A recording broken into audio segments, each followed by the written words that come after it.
আসসালামু আলাইকুম আপু। ওয়ালাইকুম আসসালাম। কেমন আছেন আপু? আছি কোনো রকম ইনশাআল্লাহ ভালো আছে। আপনারা ভালো আছেন? হ্যাঁ, আলহামদুলিল্লাহ ভালো আছি। তো এখন কি উদ্দেশ্যে আমার ক্যামেরার সামনে আসলেন একটু যদি বলতেন।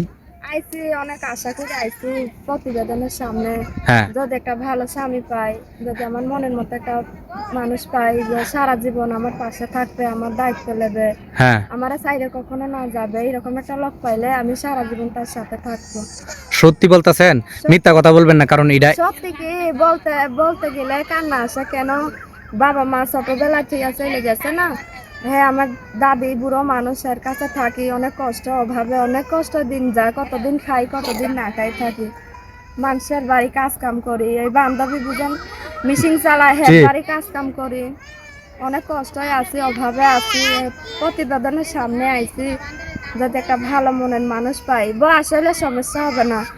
বয়স 70 হোক 60 হোক যেরকমই হোক, যদি কালো হোক আর ধলাই হোক, যে আমার সারা জীবন পাশে রাখবে, তার পাশে আমি সারা জীবন থাকবো।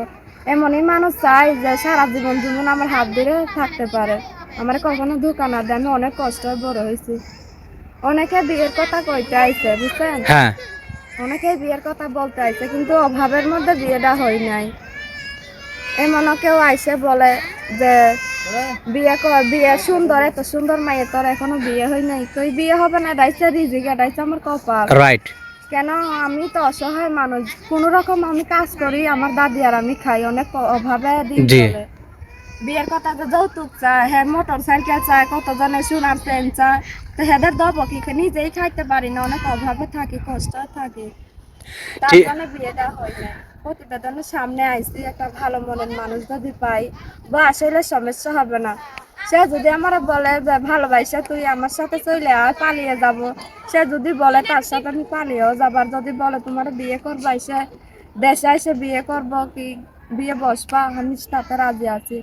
দেখটাই অনুরোধ দর্শক ভাইদের, যে আমি অনেক কষ্ট বড় হয়েছে, অনেক অসহায় মানুষ, যদি আমার পাশে আসে, আমার সারা জীবন যে পাশে থাকতে পারবে, আমার রাখতে পারবে, এইরকম লোকই আসে।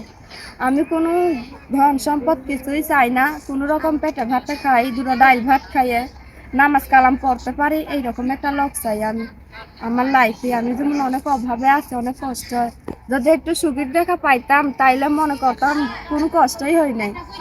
আমি একটা ভালো স্বামী যদি আমার কপালে আল্লাহ যদি লিখে থাকে তাইলে আমি পাবো।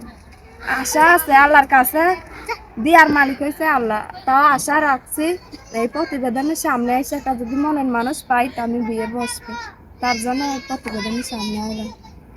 যাক, আপনি যে কথাটা বলছেন আসলে কিন্তু আমারই কিন্তু অনেক কষ্ট লাগতেছে। তো দর্শক, এই বোনটি যে কথাবার্তা বলছে, আসলে অনেক মানুষই কিন্তু বলতে পারেন আমি আপুটাকে কি শিখিয়ে দিয়েছি বা কোনো ধরনের, আমি কিন্তু খুদার কসম আমি কিন্তু শিখিয়ে দিইনি বা কোনো কিছু আমি করিনি। তার মন থেকে যেভাবে কথা আসছে সে কিন্তু সেভাবে করছে। আর আরেকটা কথা আপু, আপনি কিন্তু মরলে কিন্তু মাটির তলে কিন্তু যাইতে হবে, জি, ঠিক না? যদি মুসলমান হন আর হ্যাঁ যদি ইনশাল্লাহ হিন্দু হন তাহলে কিন্তু যাব। আপনাকে পুড়িয়ে দিবে, ঠিক না? কিন্তু ইনশাল্লাহ কারোর সাথে কিন্তু মুসলমান। প্রতারণা করবেন না, ঠিক আছে? প্রতারণা কি? আমি এমন, আমি ইউটিউবের সামনে আইছি, আল্লাহ যদি আমার কপালে একটা ভালো মানুষ দেয় লেখা, বয়স হইলে সমস্যা হবে না, বুড়ো হইলে আমার কাছে আরো অনেক ভালো, যদি বয়স হয় বেশি তাইলে ভালো। কেন? সারা জীবন আমার পাশে রাখবে, জোয়ান মানুষ চাই না, একটা বুড়ো মানুষই চাই যে আমার পাশে সারা জীবন থাকবে, আমি তারা যেমন জি। সেবা কইরা তার পা ধুয়ে দুটো ভাত খাই দিতে পারি, তাইলে আমার সে কোনোদিন ছাড়বে না, আমি তার কাছে সারা জীবন থাকতে পারবো। আমি অনেক কষ্টে আছি, অনেক অভাবে থাকি বুঝছেন। আমি কোনো রকম কাজ কাম করি, পেটে ভাতে খাই, খাইলে একদিন খাই একদিন না খাই থাকি। বুড়ো দাদি তাদের লিয়াই থাকে। মানে মা বাবা কোনো কিছুই নাই নাকি আপনার? মা বাবা আছে, ছোটবেলা থেকে ভারতে চলে গেছে, হ্যাঁ খোঁজ খবর নেয় না, এখনো কোনো দেখা হয় না। মানুষের বছরের দিন হইলে হাসি ঠাট্টা দিন চলে যায়, আর আমার দিন আসলে, বছরের দিন আসলে কানতে কানতে দিন যায়। কেন? এত বড় হয়েছি পর্যন্ত কোনো বাপ মার কোনো ভালোবাসা পাই নাই, তার জন্য বললাম প্রতিবেদনের সামনে আইছি। আমার রিজিক যদি ভালো থাকে, একটা যদি ভালো স্বামী পাই, আমার মনের মতো একটা মানুষ পাই, তাইলে আমার জীবনটা অনেক ধন্য হয়ে যাবে। আমার আশা আছে, আমার স্বপ্ন আছে যে আমার একটা স্বামী হবে, ভালো একটা স্বামী হবে, পেটে ভাতে দুটো ডাইল ভাত খাইয়ে পর্দার তলে থাকবো, নামাজ কালাম পড়বে, এইরকম একটা আমার আশা আছে। যদি আমি পাই তাইলে আল্লাহর কাছে আমি অনেক খুশি থাকবো। আমি আশা করছি যে আল্লাহ যদি থাকে, আমার রিজিকে যদি থাকে, আমার কপালে থাকে, তাহলে ঠিকই পাইবো। যাক, আলহামদুলিল্লাহ, আপনি যে কথাটা বলছেন আর আমার দর্শক ভাইয়া কিন্তু শুনছেন।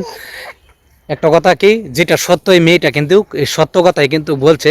আপনারা যদি পারেন তার পাশে দাঁড়াবেন, আর যদি না পারেন কিন্তু এরকম প্রতারণা কিন্তু কোনো মানুষের সাথে করবেন না। আপনাদের কাছে অনুরোধ থাকবে, আপনারা ভালো থাকবেন, সুস্থ থাকবেন, সুন্দর থাকবেন। আর আপু, আপনাকে অনেক ধন্যবাদ। আসসালামু আলাইকুম। আর আমার দর্শকের উদ্দেশ্যে আপনি কি বলতে চান?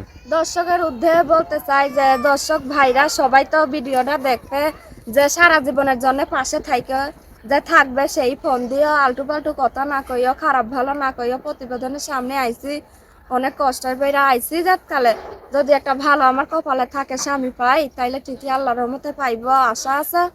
যেই ফোন দিয়েও সবারই মা বই না আছে, একটু ভালোভাবে কথাবার্তা বইল। আমার মোবাইল সবসময় খোলা থাকবে, আমার ফোন যখনই দিবা আমি আমারে পাইবা। আমার নাম হয়েছে পিয়া।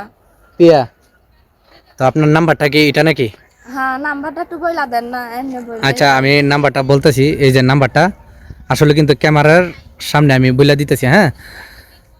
01774739990।